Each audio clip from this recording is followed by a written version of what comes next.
各界拢相当关心台南400相关活动，嘛预计5月中特别全面提案。对处伫民政局的工作报告当中，议员朱正轩甲李宗麟的建车市府将现有市民卡结合台南400推出纪念特卡，对美观甲代表性来思考换卡面，后面将议员新办甚至修正。我们希望现在的市民卡可以跟明年的台南400这么大的盛典可以来结合，然后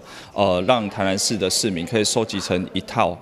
这个具有纪念意义的这个市民卡。那当然在美观上面，我们也会希望说它可以呈现台南市的文化历史的厚度等等。讲到卡片，议员陈丁则针对台南夜南这边民政局为门所赠送的夜南卡，虽然是好意，不过甲台中、金门县等其他县市比较起来，确实有较重酸，甚至内底欠70块，连台南到嘉义一拽火车票拢无够付，提出检讨。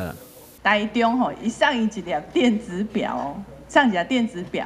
去加一支原子笔这是咱台中送的一只手表，还有一支原子笔来再看金门跟阿萨里他给他2000块的红包而且还有单程搭往本岛报到的免费机票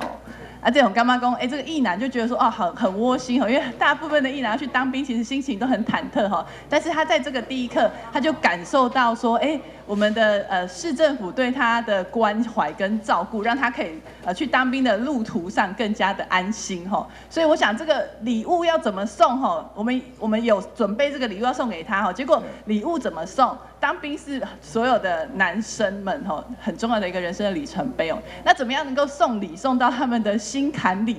然后钱花在刀口上，花的让他有感。我想这个部分局长，咱是不是来检讨一下？好，我来个检讨一下。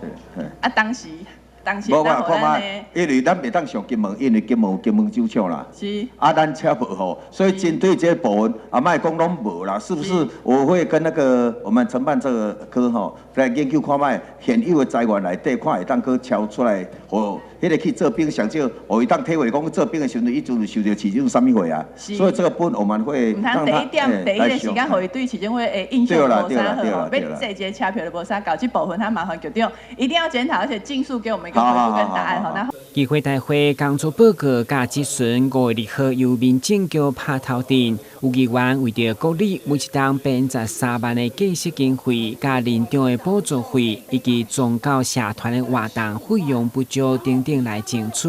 要求市府苦民所苦。咱的新闻，阮子林根采访报道。